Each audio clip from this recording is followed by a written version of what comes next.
بەناوی خوای بەخشندەی میهرەبان سڵاوتان لەبێت بەڕێزان جارێکی دیکە خانەنشینان و بەشێک لە موچەخۆرانی وەزارەتی شارەوانی لە سنووری پارێزگای سلێمانی کێشیان بۆ دروست بووە لە دابەشکردنی موچەی مانگی سێ. وەزارەتی داراییش لە ڕوونکردنەوەیەکدا باسی لەوە کردووە ئەوان 289 ملیاریان ناردووە بۆ سلێمانی و پێویستە 73 میلیارد لە داهاتی ناوخۆی سلێمانی تاوا بکرێت بۆ موچە. لە بەرنامەی ئەمڕۆ قسە لەسەر کێشەی موچە و ئیدارەدانی داهاتەکان و 400 میلیارەکەش دەکەین کە لە بەغداوە هاتووە 400 میلیارە وا بڕیارە بێت چی لێ دەکرێتەوەی پێشتریش کە نێرەدرا لە مانگی سێ 400 میلیارەکە چی لێ دێوە مامەڵەکردن لەگەڵ داهاتی ناوخۆش لەگەڵ یەک لە بەڕێزان دلێر محەموود پەرلەمانتاری پێشووی کوردستان لە لیژنەی دارایی هەروە چۆمان محەممەد ڕێخەری ژووری یاسایی بزنەوەی گۆڕان سوپاسی ئامادەبوونتان دەکەین. مامۆستا بەڕخسەتی جەناب لە کاک چۆمانەوە دەست پێ بکەم. کاک چۆمان سەبارەت بە کێشەی موچە کە دروست بووە بەشێک بەتایبەتی خانەنشینان کە بۆچی هەموو تووشی و کێشەیە دەبن و قەدرێکی زۆر نییە بەو خزمەتە زۆرەوە لە کۆتاییدا ئەندرێن دوایی موچەشیان هەردووا دەکەوێت. بەڵێ سەرەتا بەناوی خوا سوپاس بۆ پەیامی عەزیز و بۆ برا و مامۆستای بەڕێزم. لە ڕاستیە بابەتی موچە و دواکەوتنی موچە و تاخیربوونی و پاشەکەوت و ستەم و نادادی بابەتێکی کۆنە، هەروە بابەتێک نیە سەرپێی بێ و تازە ڕوویابێ و لە ڕاستیشە ئەوەی کە ینی ئەو قوربانیدان و ئەو خەمخۆری و ئەو دڵسۆزی و خۆڕاگری کە مۆزەف و خانەنشینان لە بەرامبەر حکوومەتی هەرێمە هەیان بووە لەوانەیە لە کەم چین و توێژی موچەخۆرانی دنیا هەبوو بێت ئاب و فۆرمە سەرنج بە هەر فترەی پێشەسە لە فەڕەنسا خانەنشینان و کەرتی تایبەت جموجۆڵێک بە هینەکانیان کرا کەوتنە خۆ پیشاندانەوە نیمە بەسمە بڵێم خۆڕاگری و دڵسۆزی و پەرۆشی موچەخۆران هەیە سەبرێکی ئەیوبیان هەبووە دەرحەق بەم حکوومەتە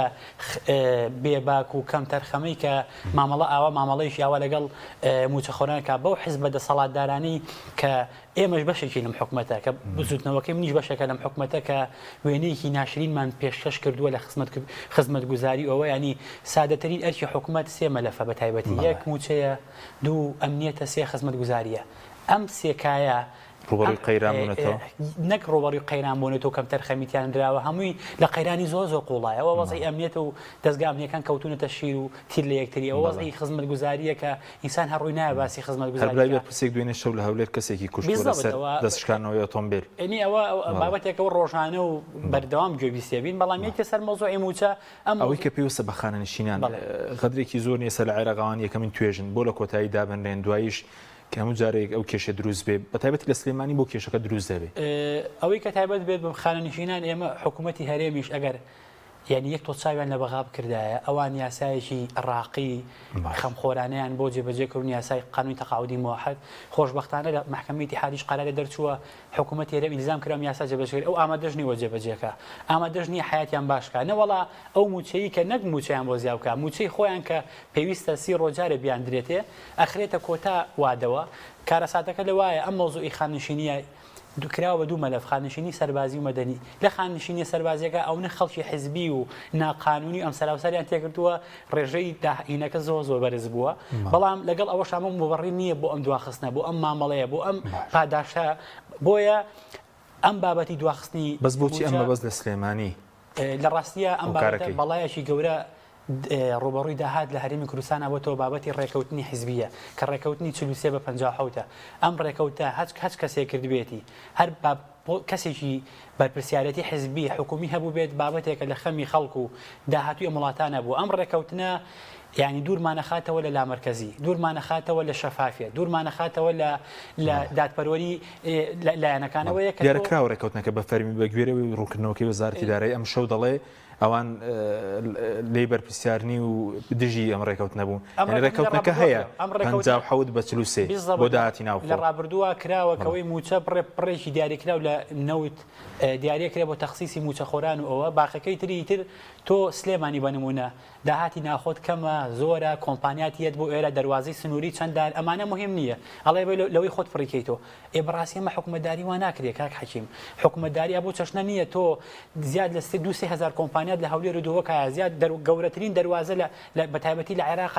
لە دەواازی برایم خەلیل لە هەموو عێراق ڕەبتەکاتەوە بە تووشیاوە منطقی تیان نییە سەرباریەوەی لە زۆربەی داهاتەکانی بردوتەوە هەولێر تۆ پێبەی بە عەرزا بڵێ تۆ ئەم مەبلەغە دیاریکراوە بێ بە لە داهاتی ناخۆ پڕکەیتەوە لەبەری ئەوەی هەنگاو بنی بۆچی هەنگاو بنی بۆ یاسای بودجەت هەبێ هەنگاو بنی بۆی یەک سەبەتەی دارایی پەزیشتی بۆ پێڕازی بۆ مادام لە ڕابردوو ئاسان خۆی یەکێتی خۆی کردوتیان ئەمەت پێشنازی یەکێتی بوو یەکێتی و پارتی بە 57 بێگومان ئەمە ڕێکەوتنی یەکێتی و پارتی بۆ لە ڕابردووە بە زمنی بە عملی بە عورفی ئەنی داهاتی نەوت بۆندەدا بەش بکرێت 350 دوایش لە داهاتی ناوخۆ تەکمیلە بکرێت داهاتی ناوخۆکە چەندێ بۆ نەبڕە پارێک لەسەر ئەساسیەوە دیاری کراوە ئەمەی ئەنێرێ لە نەوتەکە باقەکەی تری تۆ خۆ تەکمیلەکەی لە هەمووی کارەسات بارتر بۆ نمونە سەرۆکی حکومت پرۆژەی شەقامی 100 مەتری کاتەوە ئاوی چەمچەماڵە کاتەوە یەک بە بڕیاری حکومت دەکرێتەوە بەڵام ئەبێت لە داهاتی ناوخۆی سلێمانی سەرف کرێ ئەمە حکومتداری نییە ئەمە ئەی وەزارتی دارایی کەم تەرخەمنی کە دەڵێ ئێمە ئاگامان لەو ڕێکەوتن نەبوو دژین چۆن دەبێ وەزارتی دارایی ئەگەر ڕێکەوتنی دابشکردنی داهات نەبێت ئەوە خەلەل نییە بۆ وەزارەتی دارایی من پێم وایە ڕاستە ئەم بابەتە فەرز کراوە بەسەر وەزارەتی داراییە ئەم بابەتە بۆ وەزارەتی دارایی بۆ خودی حکومەتەکەش بۆ سەرۆکی حکومەت و بۆ جێگرەکەشی ئەگەر ئەیانێ حکومەتێکی سەرکەوتوو یان هەبێ ئەگەر ئەیانێ ئەوە بێ بەڕاستی ئەمە کەم تەرخەمیە بۆ هەر هەمویان بۆ وەزارەتی دارایی بۆ سەرۆکی حکومەت بۆ جێگری سەرۆکی ئەنجومەنی وەزیرانیش ئەم فۆرما لە زیانی خودی حکومەتەکەشایە لە زیانی خودی سەرکەوتنی ئەو بەڕێزانایە سوپاس دەکەم ماوەسە جەنابیشت بەخێر بێ دەمەوێت بەڕێزی بزانم لەسەر هەم ئەو کێشەی کە زۆرجار لە سلێمانی دروست دێ هەمی دارەدانی داهاتەکانیش یاخود ئەو ڕێکەوتنی کە کراوە 53 بە 47 بۆچی ئیدارەدانێکی مرکزی نییە بۆ داهاتەکان شەفافیت نییە زۆر سپاس بۆ تەلەڤیزیۆنەکەتان و سپاسیش بۆ مامۆستا چۆمان و بۆ بەڕێزیشێ لە ڕاستیە کە وەختی گەی نەمە تەماشای ئەم راپۆرتە دارایانی ئێستا ئەکەین و لەم ئەخیرە و گوایە بەشکردنەکە 50 بە 43 بۆ سلەیمانی بێت و لە هەمان کاتا وڵا کورتێنان هەیە و پارەی سلەیمانی نەیرا من کە وەختە تەماشای ئەمە ئەەکەم یعنی هەستەکەم زۆر بێتاقەتە بم بۆ ئەم کابینێ هەر لە سەرەتای دروستبوونیەوە ئەو وعدانەی کەیایی بە خەڵک لە سەرەتاوە بریتی بوو لەوەی کە چاکسازی شەفافێت پاراستنی ئەمنێتی خەڵک کە ئێمەین چاکسازی و شەفافێت ئەوایە پێشە هەموو شتێک ئەم کابینەیە جیاوازی خۆی کردای لەگەڵ کابینەکانی پێشترا بەوەی کە هەموو ساڵانە پرۆژە یاسای بودجەی بناردایەتە پەرلەمان و لە پەرلەمانیش مناقەشەی لەسەر بکرا بۆی بواتە بودجە بۆ ئەوەی پەرلەمان بیزانایە بەوەی کە لە دەسەڵاتایە بەوەی کە معارەزەیە بیزانایە چی داهاتەیە و چی خەرجیشەیە و چی کورتێنانیشەیە پێشتر پاساوی ئەویان هەبوو کە بودجە لە عێراق پەسەند نەکراوە تا بودجە لە پەرلەمانەوە پاساوەش بڕاوە ئێمە ئیمساڵ ناڵێن ساڵەکانی تریژیانی ئەوایە لە 2013ەوە ئەوایە ساڵانە پرۆژە یاسای بودجە بایەتە پەرلەمان و پەرلەمان ئاگاداری داهات و خەرجی لەگەڵ کورتێنان بایە لە هەرێمی کوردستانە کە سەیرەکەم نازانم بڵێم هەتاوەکو ئەمە بەڵام لە دوای ئەوە سەیرەکە ئێمە گاوانە ئەم راپۆرتانە ئەم گلەیانە کە ئێستا ئەکرێ لەلایەن هەردوو حیزبی دەسەڵاتەوە بە تایبەتی لەلایەن حیزبی دەسەڵات کە بڵین حیزبی یەکەمە وەکو پارتی دیموکراتی کوردستان یعنی من نابینم کە دەوڵەت مەداری وا بکرێت ئەسڵەن کۆمپانیایەکی جوان نابرێ بەڕێوە بەم نەزمترە بڕێ بەڕێوە ئەسڵەن ئەتوانم بڵێم سیستەمی خێڵەکیش نییە زۆر لە دواترە ئەوەمە ینی ئەمە کە ئێستا ئەیبینی نازانی ناوی بنێکی یعنی چی باشە کە تۆ باسی شەفافێت دەکەی ئەوە ساڵانە پرۆژە یاسای بودجەتە بواە پرۆژە یاسای بودجە نەبواە ئەوە بەیانێکی سلێمانیش یارمەتی بەیانێکی دارایی هەبواە ئەو بەیانە دارایە بەهاتاتە پەرلەمان بۆ ئەوی هەمووی بیزانایە خۆتەنا ئەوانە نین کە حکومەتیان پەرلەمان تەنا ئەوانە نین نوێنەری ئەوانن کە تەنا حکومەتیان پێیجێناوە معارەزەشی تایە ئەمانش خەڵکیش ئاگادار بواە بۆی بیزاتی سلێمانی مامۆستا ئێستا ساڵی ڕابردوو 2022 مانگیەک باسی 150 میلیارد دەکرا 160 میلیارد مانگانە بۆ داهاتی ناوخۆی سلێمانی ئێستا چۆن دەبێ مەسەڵەن دەڵێن داهاتەکەمان 60 میلیارە چی ڕووی داوە گەندەڵیە شاردنەوەی شەفافیەتی چیە ینی پێدوای بۆچی داهاتی سلێمانی ئەوەندە کەمی کردووە لە حقیقەت کەمی کردووە بۆ چوونی بەڕێز خۆی ئێستا ئەزین چۆنە ئەگەر من بڵێم کەمی کردووان کەمی نەکردو هەمووی بە تەسەوراتە بەڵام ئەوەی کە ئێستا هەیە ئیدارەی ناوچەی سلەیمانی ئەڵێ ئێمە 60 ملیارمان هەیە داهاتی مانگانە بە معدل بەڵام لە هەمان کاتیشە خەرجەکانمان 136 ملیار دینارە کەواتە لێرە کورتێنان هەیە بە ڕادەی 76 ملیار دینار چ بۆ موچە چ بۆ خزمەتگوزاریەکان خزمەتگوزاریە گشتیەکان چ بۆ شارەوانیەکان چ بۆ مەسەلەی بەڕێوەبردننی دایرەکان بڵین بەعام بۆ جێی تەشغیلی بڵین یعنی ئەمە ئەگەڕێتەوە بۆی کە ئەم کابینێ و کابینەکانی تریش خۆی لە واقعا لە سەرتاوانێ هەر کابینەی یەکگرتوو نەبووە کابینەی حکومەتی هەرێم نەبووە بەڵکو وەکو دەوڵەتمەداری حرەکەیان نەکردو وەکو دەسەڵاتداریش جوڵەیان نەکردووە بەڵکو هەر شوێنێک هەر شارێک بۆ خۆی دەستکەوتی گیرفانێک نییە بە ناوی وەزارەتی دارایی بەتەنێ کاتی خۆشی بە قەنەعاتی من هەر نەبووە ئێستا شەرعینەشر لەم کابینەینەوە هەما زۆر بە تەواوەتی ڕەنگی دایەوانێ بە تۆختر بە شێوەیەکی خەستر ڕوون بۆ خەڵک کە بەڕاستی یەک گیرفان نییە یەک ئیدارە نییە ئەجینا دەبواە ئێستا یعنی من زۆر بەلامەوە سەیرە زۆر بەلامەوە سەیرە ئەم چەند ساڵی پێشوو ئەم کابینەینەوە بۆ ئەم بەیاناتانە دارایانی کە هەبووە ساڵانە یاخود بە 6 مانجارێک نەیخستوەتە بەردەمی پەرلەمان و خەڵک ئاگایار بێ بۆ ئێستا گلەیلی ئەکا بۆ تاکو ئێستا حکوومەتی هەرێم بە نووسرا و شتێکی نییە بڵێ ئێمە ئەو ڕێکەوتنەمان کردووە 57 بە 43 و خەتای بەڵامەوەنی ڕاگەندای وەزارەتی دارایی مامۆستا بە فەرمی ئەم شودان پێدانراوە کە ڕێکەوتنەکە هەیە دەڵێ ئێمە بەرپرسیارین لەو ڕێکەوتنەی کە کراوە 43 بە 57 و دەڵێ دژیشی بوونەوە سێوەزارەتی کەواتە ڕێکەوتنەکە هەیە ڕێکەوتنەکە هەیە ئەوە ئەو باسی ئەم کابینەیە باسی شەفافێتیە کرد باسی چاکسازیە کرد ئەگەر پێی خراپ بوو ئەوەی کە ئێستا ئەوەتانێک کە ئەنجامەکانی بینین حتمیان خراپ بووە ینی ئەوەی کە هەیە کێ لێ زەرمەند بووە موچە خۆرانی هەرێمی کوردستان ئەوە ئەم کابینەیە قوبوڵی نەکردایە ئەو 50 بە 43 ئەوە زۆر کە خۆی باسی شەفافێتیە کرد زۆر شەفافتر بووە بەڵام بەداخەوانێ هەچی سیفاتی حکومڕانی هەیە من لەم کابینەیە نایبینی هەچی شوێنێک تەماشایەکەم نەمبینیوە یعنی واتی ئەگەی سیفاتی چی دەبینی نازانم بڵێ ناوی بنێکی ئەتوانم بڵێم کۆمپانیایکی ژوا تەسەڕف ناکە ئەقلێتێکی زۆر دواکەوتووە کە بڕوا ناکەم لە جیهانە نمونەی هەبێ بەو شێوەیە یعنی خەڵک نەزانێت داهاتی حکوومەت چەنە نەزانێ خەرجەکانی چەنە یعنی آخر خەڵک چۆن بەو شێوەیە بەڕێوە ئەبرێت سوپاس دەکەم کاک چۆمن لەسەر دوای لەسەر 400 ملیارەکە قسە دەکەین بەس داهاتی سلێمانی بۆ واکەمی کرد ئێستا ساڵی ڕابردوو سەرەتایی ساڵی ڕابردوو باز لەوەر کە 150 ملیارێک بوو بێ ئێستا بۆچی کەم بۆ ینی بۆ 6 ملیار پەیوەندی بێت چیەوە خۆی بەشێکی زۆری پەیوەندی بە ململانی چێتی و پارتیەوە هەیە بەڕاستی پەیوەندی بەوە هەیە ئێمە لە هەرێمی کوردستانە یەک خەزێنە و یەک گەنجینەمان نییە پەیوەندی بەوە هەیە لە ڕاستیشا جۆرێک لە ستەم و نەدادادی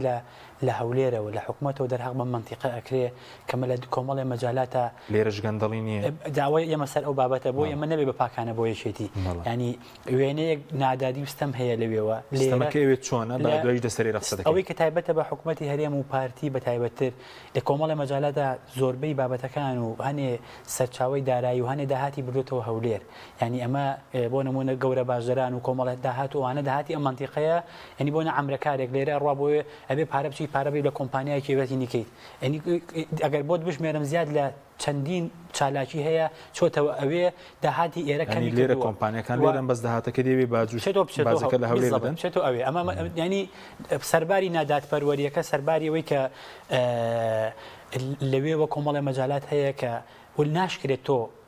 حکوومەتی هەرێم و پارتی پێی وابێ لە هەولێر و دهۆکا بە نمونە کە قونسوڵێتی لێ سەفارەتی لێ وڵاتانی لێ دەرفەت هەیە ناکرێت ژمارەی کۆمپانیەکانی ئەوێ تەعمیمکەی بەسەر ئەویان ناکرێ ینی ئەمە ئەم تێڕوانی نەگەشتگیری خراپەکە لە پارتیەوە لە هەولێرەوە دەرحەق بە منتیقە هەیە بەڵام پێ بەپێی ئەوەش ئەگەر لە من بپرسی یەکێتی نیشتیمانی کوردستان بە دەرەجە ئیمتیاز کە سوڵتەی فعلیەکەی لایە وە گۆڕانیش پێ بەپێیەوە توانیوانە ئیدارەیەکی تەندروستی مۆدێرنی شەفاف لە سلێمانی ئەم زۆنا بەجەرسە بکەن لە ڕاستیە بێ وجدانیەگە بڵین بڵێ نەخێرەوە نەکەلەوە بەڵام خەلەلەکە بەشێکی پەیوەندی بە دەواازەکانەوە هەیە بەشێکی پەیوەندی بە داهات و باجەوە هەیە بەشێکی پەیوەندی بە ئاینی کۆکردنەوەکە بە شێوەیەک تا دروست نیە بەشێکی ئەوەیە کە لە ڕابردووەکەەوە یەک دنیا خەڵک دراوە بە دادگاوە پارە لە بانقەکان هەنەماوە ینی ئەم بابەتە نەماوە و لە ڕاستی شەکاک حەکیم کەمبوونەوەی داهات لە سلێمانیە بابەتێکە و نەقورس نییە بۆ حکوومەت یعنی بۆ نمونە ساڵی پارتۆ بە نمونە مانگی یەکە 100 ملیار هەبە بە نمونە ئێستا بۆ بە 6 ملیار ئەم بابەتە خۆ حکوومەت دەتوانێت لیژنەیەک تحقیقا بۆ نمونە لە داهاتی ناوخۆ لە مرورە مانێکا چەند بۆ ئێستا بۆ کەم بۆتەوە یعنی بابەتێکە حلکردنی و گەڕان بە دوای چارەسەرای هۆکارەکەی ئەو نەقورس نییە بۆ خودی حکوومەت بەڵام حکوومەت ناوێ بە یەک پاکێسەی هەموو هەرێمی کوردستان کە بە مامەڵەی بە تەعاملی بۆ داهات چارەسەر ڕاستەقینەکە ئێمە چارەسەری ئەم بابەتە بۆی ئەم 43 بە 57 بە کۆتایی پێبێنین بۆی ئەم لە ڕاستی ئایساگە پارتی بڵێ کاکەوە یەکێتی حاڵی وایە ئەوە بۆ بانقەکانەوە نیە پەیوەندی بە یەکێتی هەیە کوردەواری ئەڵێک عەرەبیش پەیوەندێکیە لە کەلیمەت الحەق یوراد بها باطل ئەم قسەیە بۆ خۆشیان ڕاستە کە لەوانەیە یەک دنیا گرفتیان هەبێ لەوێ ئەم ئەگەر ئەتەوێ ئەمە نەهێڵی چکە ئەمە لەکەیە بۆ خودی حکوومەتەکەش عیبەیە بۆ وێنە عامەکە ئەگەر ئەتەوێ ئەمە کۆتایی پێبێنی ئەبێ جەخت لە دەرچوانی یاسای بودجەکەینەوە چکۆ یاسای بودجەت هەبوو ئیجبار ئەبی داهاتەکە بەریتەوە یەک سنووق ئیجبار ئەبی بە دادپەروەری دابەشی کەیتەوە ئیجبار ئەبی نەوتت چەندە داهاتت چەندە بە تەخمینی ئەمان نایانەوێ یاسای بودجە لە هەرێمی کوردستانە دەرچوێن ئەیانەوێ ئیدامە بەم ناشەفافێت و بەم نادەتپەروەریە بن ئەگەر ئەتەوێ ئەم ئیتفاقی حیزبێ کۆتایی پێبێنی ئەبێ یاسای بودجە دەرچوێنی جگە لە یاسای بودجە پێبوونی خەریک خەزینە هەبێ خەزینێکی مرکزی بێگومان کە ئەلفوبەی دەرچوانی یاسای بودجە ئەوەیە کە یەک خەزێنت هەبێ یەک داهاتت هەبێ یەک سەبەتت هەبێ هەمووی کۆکەیتەوە عێراق سەیریکە ینی بۆیە یاسای بودجە دەرەچوێن چکە یەک سەبەتیان هەیە ئێمە لە کوردستان دوو سەبەتیان زیاتریشمان وڵات زیاتر لە دوو سەبەتەشمان هەیە سەبەتی جۆرا و جۆرمان هەیە ینی بۆ نمونە ئێستا حیزبت هەیە لە هەرێمی کوردستانە دەبار تەقای حکوومەت دەوڵەمەندە ینی ئەمە شتیوان نەبووە بەڵام ئێمە گاڵتە بە حکوومەتی عێراقی شەکەین لە زۆر مەجالە بەڵام سەرنج بە لە 2005 وەکاک حەکیمی بەڕێستاک و ئێستا عێراق دوو جار خۆ بە پاساوی زۆر لۆژیکی و منتیقی وانە یاسای بودجەی دەرنەکەن جارێکیان شەڕی داعش بۆ جارەکەی تریشان لەم ئاخیرانە و زۆر دابەزی بەڵام ئێمە و 10 ساڵ یاسای بودجەمان نییە ئەوان عێراق ئێستا لە جیاتی ساڵێک ئامادەکاریەکەن بۆ 3 ساڵ یاسای بودجە دەرکەن ئێمە لەوانەیە لە خەون و خەیاڵدانی ئەم کابینی حکوومەتە ئەوەش نەبێت کە یاسای بودجە دەرکەن ئێستا هیچ پاساوێک نەماوە لە بەردەم ئەوەی بەس ناشینێرن بۆ پەرلەمان وایە 2023 خۆ وەزارەتی دارایی بەردەوام ئامادەکاری بۆم پرسەکە ئەمە نەبێ بە دیفاعکردن لە وەزارەتی دارایی لەکوێ ئیرادەیەکی زاڵ نیە لەلای سەرۆکایەتی ئەنجومەنی وەزیران و حکوومەتیشەوە بۆی ئەم مەلەفە بخاتە سەر پێی خۆی ئەم ئیرادەیە تا ئێستا وەک پێویست نییە و بەداخیشەوە ینی بەڕێز جێگری سەرۆکی حکوومەتیش لەم نێوەندا ینی لەگەڵ سەرۆکی حکوومەتی شای ڕاستە دوو حیزبەکەی ململانی کێشەی گەورەیان هەیە بەڵام ئەم دوو زاتە یان ئەم دوو حیزبە بەرپرسیارەتی هەموو خەڵکیان لەگەڵ لە ئەستوایە هی مۆزەف و موچەخۆریان لە ئەستوایە یعنی بابەتەکە وێنەکە زۆر گەورەترە لە ململانی و دەستبادانی حیزبی ئەم ململانی و دەستبادانە حیزبی کە ئێستا هەیە چارەنووسی ئینتخاباتی خستۆتە مەحەکێکی زۆر نادیارەوە تا چارەنووسی موچەی خستۆتەوە سەی وەزعی بەغا کە ڕێکەوتنەکەمان کە یعنی ئەم ڕێکەوتنە ئەگەر یەک دەست و یەک تێڕوانی نەبین لە بەرامبەر بەغایە ئێمە با بەهار نێن ئەژنۆی خۆمان ئەگەر پێویست کار دواتر ڕوونکردنەوەین بۆ مۆزوعی بەغا باش لە 400 ملیارەکەش قسە دەکەین بەس بۆچی هەموو جار موچەخۆری لە سەروبەری جەژن بۆنەکان سەبزان ڕۆ خانەنشینیان بەشێکیان بەشێک لە باغچەکان کێشیان بۆ دروست بوو ئەوان باجەکە بدەن بەداخەوە ئەم نمونەیە ڕێک لە ساڵی ڕابردووە کاک حەکیم ڕێک لە ساڵی ڕابردووە ڕۆبەڕووی موچەخۆرانی و خانەنشینانی ئەم زۆنە بووە یعنی من حتا لە دوای لایەتمە لە دوای جەژنە من بەرنامەیەکمان کە لێکە لە تەلەڤیزیۆنەکان باسی ئەوم کرد ئەوە بە ئازاییش و جەژنە پیرۆزیان لە موچەخۆران و خەڵکە کرد یعنی ئەوە بە ڕووقایمیەوە بەرپرسانی ئێمە نابێ ڕویان بێت ینی نابێ ڕویان بێت ینی ئەگەر موچە بۆ موچەخۆران و خانەنشینان بەڕێی من نتوانن دابینی کەن و هەوڵ و خەمخۆرینیانەیەن بە تێڕوانینی من نابێ زاتی ئەو کەم مافی ئەویان نییە بیکەینە من پرسیارێکی زۆر بەسی دەکەم کاک حەکیم ئەم نقطەیە زۆر مهمە فەرقی موچەخۆرێکی سلێمانی لە وەزارەتی شارەوانی و وەزارەتی شارەوانی لە هەولێر چییە فەرقی خانەنشینیەکی سلێمانی و هەولێر و دهۆک چییە من باسی ئەوە ناکەم تەغزیلی ئەمەی بەسەرەوە ینی تۆ بۆ بەلاتەوە ئاسایی بێت هەولێر و دهۆک وەریگرێ و ئەکێ بەدەستکەوت ئەی بۆ بێخەم و بێمنەتی لە بەرامبەرەوەی موچەخۆرانی دەڤەری سلێمانی و گەرمیان و ئەوانە ئابەم جۆرە مامەڵەیان لەگەڵا بکرێت سوپاسک ماوەسا سەبارەت بە داهاتەکان بەڕێز بابەتێکشی نووسی بوو لەسەرەوەی دوایەوەی کە ئێستا نەوت سۆمۆ لە مەودا دەیفرۆشێت چۆن مامەڵە بکرێت باسی دیدێکی نیشتیمانیت کردبوو بۆ داهاتەکان بۆ موچە دەبێت چی بکرێت دوایەوە یعنی بەڕاستی ئەگەر ئێمە ئێستا تەماشاکەین بە پێی دەسووری عێراق کە هەیە ئەم هەلێکە ئێستا هاتووەتە پێشەوانێ بۆ هەرێمی کوردستان کە بە پێی دەسوورد نەوت داهاتی گشتیە لە ڕێگەی سۆمەوە کە کۆمپانیایکی نیشتیمانی فرۆشتنینەوە تا ئەفرۆشرێت ئەبێ ینی ئێمە ناڵێن ئەوانی پێش و واز لێبێنین و بڵێنیتر لە فکری خۆمانی بەرینەوە بەڵام ئەبڵێن با پاسیەوەشکەین ئەی لە ئێستاوە چی بکرێت لە ئێستاوە بە قەنەعەتی من ئەوەی کە هەیە بکرێت لە جیاتی ئەوەی بین ئەگەر حکوومەتی هەرێم گلەی هەیە لەوەی کە داهات لە سلەیمانیە ئەخورێ و لاخو لە ناوچەی سەوزدا ئەخورێت یاخود لە ژێرەوە ڕێکەوتنیان کردووە بۆ حکوومەت ناتوانێت تەقریرێکی مفەسەڵ بە ژمارە و بەداتا بخاتە ڕوو بۆی خەڵک بزانێت چۆنەوە چۆنی ئەمە لەلایەن پێویستە ئەو خاڵی یەکەم شەفافێت و ڕاگەیاندنی تاوی داهاتەکان لە سنوورەکان بەڵێ ئەوەی کە لە پێشترا هەبووە ئەمەی ترکە لە دواترا هەیە بەڕێی من پێویستە هەموو فراکسیۆنە کوردیەکانی بەقا بەبێ جیاوازی یعنی کۆمەڵێ ئەرکەیە کۆمەڵی پێداویستی هەیە کە بۆ خەڵکی هەرێمی کوردستان پێویستە هەوڵ بدەن بۆ ئەوە لە کاتێکا کە ئێمە ئەڵێن ئەو بەشەی کە خۆمان دەستەکەوێت ئەو بەشەی خۆمانمان کە دەستەکەوێت نازانێ بەرنامە ئەو بەشەی خۆمانمان کە دەستەکەوێت لە حاڵەتێکە کە دەستمانەکەوێت پێویستە هەموو فراکسیۆنەکان چەند داواکاریەکی مشتەرەکەیە کە داواکاری جەماوە لە داواکاری خەڵکە هەبێدێکێک لە داواکاریانە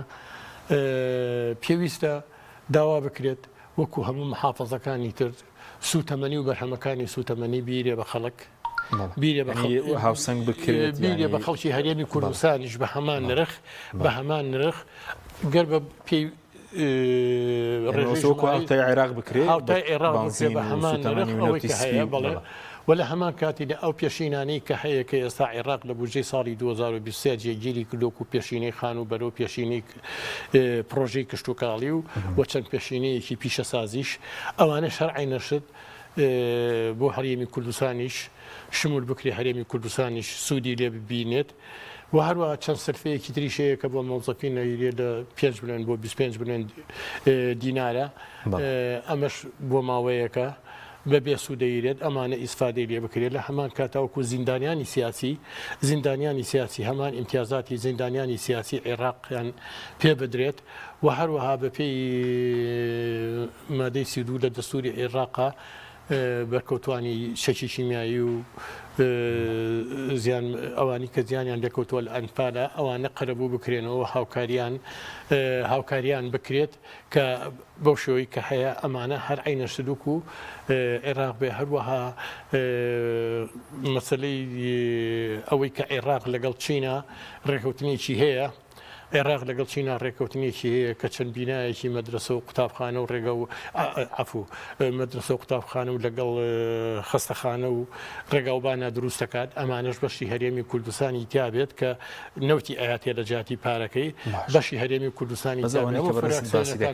هەروە مەسلەی پاشەکەوتی موچە بەڕاستی و هابێت هەموو فراکسیۆنەکان پێکەوانێ ئەوە داوای کە بەرز باسەکە لە هاوتاکردنی موچە لە مەسلەی سوتەمەنی لە مەسلەی خانشینان زیانی سیاسی ئەو بودجەی کە لە عێراق دیاری کراوە کە زیاتر لە 16 تریلیۆنە جگە لە نیوەی داهاتی سنوورەکان و تاوای باج ڕسومات ئەگەر ئیدارەدانێکی باشی بێ دوای پەسەندکردنی بودجەکەەوە پێشبین دەکرێت لە مانگی 6 پەسەند بکرێ بچێتە بۆواری جێبێتەوە بەشی و داواکاریانە دەکات ئەزانیی زۆرشی هەیە مەسلەی وەکو سلفەکان ئەوە بودجەی تایبەتی بۆ دانراوە بودجەی تایبەتی بۆ دانراوە کە بودجەی تایبەتی بۆ دانراوە لە بودجەی گەشە پێدانایە ئەتوانێت لەوە بەشی هەرێمی کوردستانی شەرعی نەشت بدرێت یاخود دەتوانێت لقی بانقی ناوەندی عێراقی لە کوردستانی شا بکرێتەوە کاتی خۆشی بانقی ناوەندی زۆر مەحاوەلەی هەیە کە لقەکانی بکاتەوە لە سلەیمانی و لە هەولێر و دووەک بەڵام بەداخەوە دەسەڵاتدارانی ئەو ساکە ئایان و ئەمە ئەبێتەوە هۆی ئەوەی هیچ شەیبەتێک بۆ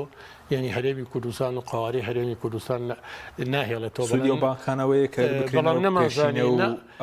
بەڵام نەمازانی لە پەرژەوەندی دەسەڵاتی ئەدا نەوکو لە هەرێمی لە قواری بەڵکو زیانی لە قواری هەرێمی کوردستان نەئەدا کەنیانێش زیانی لە پەرژەوەندی دەسەڵات هەیە بۆیە ئەو کارانیان نیانێژ بکرێتەوە گەر ئەو بانقی ناوەندی لە هەرێمی کوردستانە بکرێتەوەوانێ لە هەر پارێزگایەک لە پارێزگاکانە ئەتوانێت ئەو شتانە بکرێت ئەمە لەلایەکەوە لە لای ترەوانێ ئەو پارەی تریشکە بۆ هەرێمی کوردستانیەت چی لەو بودجەی کە دانراوە چی لە بودجەی حاکیمەش کە هەمانە لە بودجەی سیادیش بەشمانەکەوێت ئەمانە ینی پارەیەکی زۆرە ئەتوانێت ینی ئیتر ئەتوانێت بە قەناعەتی من ئەوەی کە هەیە موشەشی لێ بدرێت و ئەتوانێت پرۆژەی خزم ئەو پرۆژانەی کە کە پیانەڵێن پرۆژە بەردەوامەکان و تاکو ئێستا تەوا نەکراون ئەوانش بکرێەوە پرۆژەی ضروریشی پێ بکرێت بەڵام ئەمە بەچی ئەکرێت بە ئیدارەدانێکی باش ئەمە یەک ئیدارەدانی چیکی باش ئیدارەدانی باش دە چی ئەکرێت ئیدارەدانی باش لە قسەیان ناکرێت ئیدارەدانی باش لەوە ئەکرێت کە من و مامۆستا شۆمانیش ئیشارەتمان پێە لە پێش هەموو شتێکەوە بۆ پرۆژە یاسای بودجە هەبێت بۆی یاسای بودجە نەبێت لە ئێستا باشتر نابێت. سوپاس دەکەم کاک چۆمان سەبارەت بە 600 میلیارەکە دوێنێ ئەنجومەنی وەزیران بڕیاردا بە 600 میلیارد بنێرێت دەڵێن دوای جەژندەکە مانگی سێ 600 میلیارد نێدرا دیارە چی لێ دەکرێت لە ڕاستی ئەمە نازانین هەچەند جارە لە خۆناغ یەکەمە هەر کردیان بە مەوزوعی مزایدەیەکی بێمانە و ئەم ئەیوم من هۆکار بووم ئەو ئەیوم تەکلیفی من بۆ ئەمە ینی دۆخێکیان خۆڵقانە بوو نەمانەزانی ئەسلی مەوزوعەکەمان بیرچوو بۆ ئەم پارێ هاتووە ئێستا نازانین ئەم پارێ چۆن لە چیا سەرف کراوە لە مانگی ئەوەی ڕابردوومانگی سێ بێگومان ئەوەی کە دێت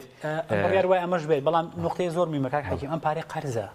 ئەمە جارێک قەرزە لە ڕێی بانکی بازرگانی و قەرزە چکە قەرارێکی محکەمەی اتحادیمان هەبوو لەسەر دوو بڕیاری ئەنجومەنی وەزیران 200 میلیارەکە کە بڕیاریە بە عەدەم سەحەتی ئەو قەراری ئەنجومەنی وەزیران ئێستا داوایەکی لەسەر ئەو 400 میلیاری مانگی سێ هەیە 20 هەڵەنە مانگی 5 چەندی 5 بڕیار وایە دادبینی لە محکەمەی اتحادی بکرێت لەسەر ئەو 400 میلیاری مانگی کە بە قەرزی ژناردراوە کە بە قەرزی نێراوە چکە دوو سولفەیتر هاو ئەگەر جەنابەت ئینتیباه بکەیت لە ڕابردووە کە محکەمەی اتحادی وتی بڕیاریە بە عەدەم سەحەتی ئەو پارانە ئەم پارەیە ئێستا بە قەرز هاتووە بڕیار وایە دوای جەژنیش 400 تر بێت جارێ ئەمە هەر ڕێکەوتنەکە لەسەر ئەرزی واقع ئەو ڕێکەوتنەی هەرێم و بەغا نەچۆتە بواری جێبەجێکردنەوەی 600 میلیارد قەرزارە بین جارێ وەکو ینی نەکەوتۆتە بواری جێبەجێ چکۆمە بە قەرز دراوە و ئەم ڕێکەوتنە دوو ئیجابیاتی زۆر بەسیتی گەورەی هەیە یەک داهاتی نەوت زۆر زیاترە بێت چکە لە ڕابردوو ئەمانە بە ڕاوڕوت و بە قاچاقی و بە نەوعێک فرۆشتویانە و ئەوە مکلیف بووە لە سەریان ینی باسی تا $90 کرێت کەمتر لەوەی عێراق فرۆشتویانە داهات زیاترە بێت دوو پێشم وایە ئەو میکانیزمی کە پەیڕەو کراوە جۆرێک لە شەفافێتی تیابێ بۆی کە حسابێکی بانقی ئەکرێتەوە بەتایبەت ئەگەر سۆمۆ بیفرۆشێ کاک حەکیم بەڕێ سۆمۆ ینی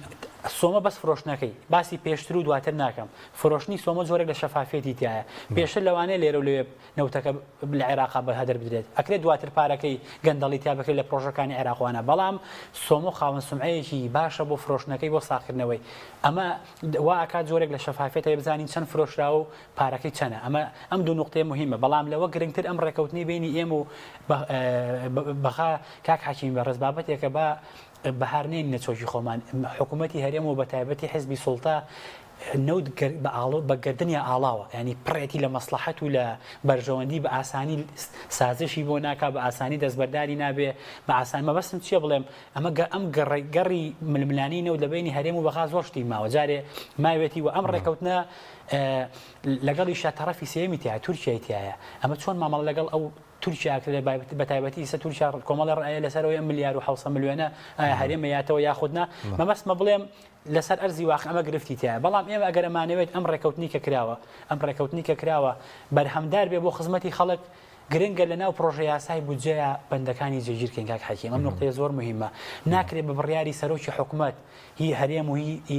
ینی بە بڕیاتی حکوومەتی هەرێم و بەخا بڕیار لەسەر نردنی پشکی هەرێم بکرێت چونکە ئەمە لە هەر قۆناغێکا بێ قابلی وەستانە قابلی فشاری حزبە سیاسیەکانە گرنگە تۆ لە چوارچەوەی یاسای بودجە پشتی دقیقان نهاتووە بۆ نمونە 400 میلیار 400 بەرمیل نەوت تەسلیمی سۆمۆ بیفرۆشی هەنێ بڕگە جێگیر کراوە بەڵام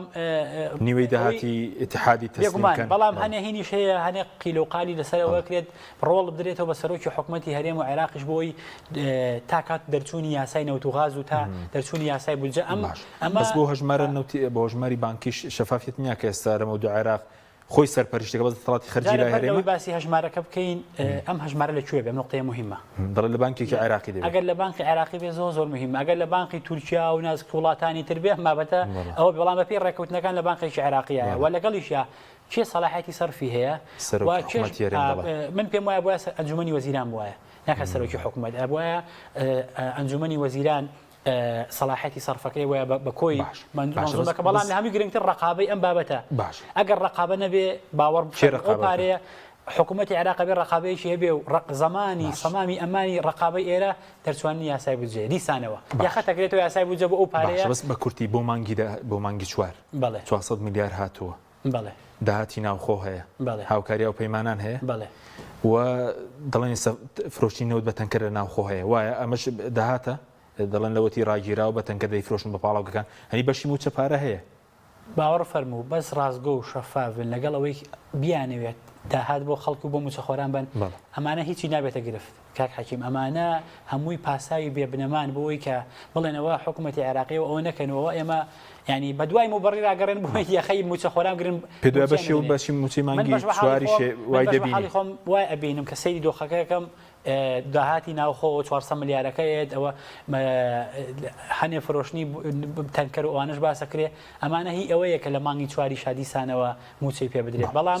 من وەک بەش بە حاڵی خۆم ینی کوردەوارێڵی ئێمە مارانگەسین متمانە بەم کاستە و متمانە بەم شێوازە مامەڵەیە زۆر لاواز بوو باشە مامۆستا چی بکرێت بۆ ئیدارەدانی داهاتەکان تا بودجە پەسەند دەکرێت بۆی کێشەی موچە و پرۆژەکان و ئەوانش زیاتر زاق نەبێتەوە چەندە ئێستا کێشەیەکەی لە سلێمانی چی بکرێت تا بودجەکە لە بەغداد بەڕێک و پێکی دێت زین چۆنە ئێزا ئێمە با نەخێنە ئەگەرەوانێ مەسلەی پەسەندکردنی بودجەی عێراق باشە ئەو بە تاکید دەبەرەوەی خوێندنەوەی دووەمیشی بۆ کرا و لیژنەی دارایی ڕاپۆرتەکەی مناقەشە کرا لە ناو پەرلەمانە و خوێندنەوەی دووەمی بۆ کراوە ئیتر هەم دیسانێتەوە ناو پەرلەمان لە پەرلەمانیشە ئەکەوێتە سەرەوەی زیاتر دەنگدان لەسەر خاڵەکان ئەدرێت لەسەر و خاڵانەکە دەڵێن سەردامی لیژنی دارایی میوانی وتی مانگی 6 پەسەند پێش مانگی 6 اینجا دەبەرەوە ئەوە بودجە بەو شێوەیە ئەکرێت و ئەو ڕێکەوتنش کە کراوە دووە بۆی کە هەرێمی کوردستان لە کۆی گشتی 12.6 بەر ئەکەوێت ئەمە شتێکە ئیتر بە هەرێمی کوردستان حکوومەتی هەرێمی کوردستان ئەمە نەکا بە بیان و تاکو بودجە پەسەند نەکرێت و ئێمە ناتوانین شتێ بکەین لەبەرەوە ئەگەر ئێمە بڵین لەبەرەوە حکوومەتی هەرێمی کوردستان ئەگەر ئەڵێ پارەم لە بەردەسانیە و ئەو 400 ملیار دینارە کە ئەنێردێت بۆ هەرێمی کوردستان بەش ناکات ئەو 400 ملیار دینارە ئەمەی ئێستایان وەکو سلفەیە کە ئەنێردێت یعنی لە بەشی خۆیەتی بە سلفە بۆی ئەنێرن تاکو بودجە پەسەند دەکرێت و لەبەرەوە ئەژنێردێت ئەمە لەلایەکە و کەواتە باشترینیشت ئەوەیە فەرمو ئەمانیان هەر لە ئێستاوە ئەتوان لێ حکوومەتی هەرێمی کوردستان هەر لە ئێستاوە هەڵسن بە ئامادەکردنی پرۆژه یاسای بودجە و بنێرێ بۆ پەرلەمان و لە پەرلەمانە مناقەشەی لە پەرلەمانی کوردستانە قەزمە مناقەشەی لەسەر بکرێت لەبەرەوە تۆ بودجەکە ئەنێرێت چی داهات چی خەرجی چی کوردهێنان هەمووی تەقدیریە هیچی بەفعلی نییە کە بەفعلی بوتێ ئەوەنە سەرفەکرێت لەبەرەوە ئەگەر بەڵێ یەک خولەگەر شتێک ماوە لە سەدات کاتم نەماوە بڵێ ئەگەر بێت و بودجە نەنێردێت لەگەڵ بودجە حکومت بە پێی بودجە معاملە نەکاو و پەرلەمانی شاگای لێ نەبێ بە قەنەعەتی من ناشەفاف لە ئێستا ناشەفافترە بێت نازانین بە چ شێوەیەک سەرفەکرێت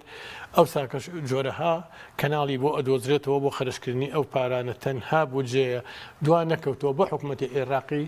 بەو لە ئێمە زۆر گەورەترە بۆ ئەوەتانە 4 مانگیش دەخۆی دواکە لە کاتی ڕسمی خۆی دواکەوتەوە بۆ بودجە ئێستا هاتووە ئەتوانێت ئەمی شەرعینەشت بودجە شتێکت مابێزەوە پەسەند بکرێت و لەسەر بودجە ئیش بکرێت لە هەرێمی کوردستان کاسی پڕاشتی ماڵە عێراق ئێستا دۆخی دارایی باشە ئەگەر ئەمانەوێت ئەم ڕێکەوتنی هەرێم و بەخا لە خزمەتی خەڵکا بێ نقطەیەکە مهمە پێویستە ململانەی حزبی وەلامنی ئەم دەستبادانی هەیە لە بینی یەکێتی و پارتیە کە ڕۆچۆتە نا هەموو جوولەکانەوە ئەگەر ئەمانەوێت ئەم ڕێکەوتنی لەگەڵ بەخا کردومانە سوود و خێروبێری خەڵکی تیاابێ پێویستە کات هەنێ شتێ وەلای بنێ سپاسان زۆر سپاس بۆ بەڕێزان دلێر محمود و چۆمان محەممەد سپاسیان بەدەبوونتان دەکەم سپاس بۆ بینەرانی بڕێز سپاس بە هاوکارانم خواتان لەگەڵ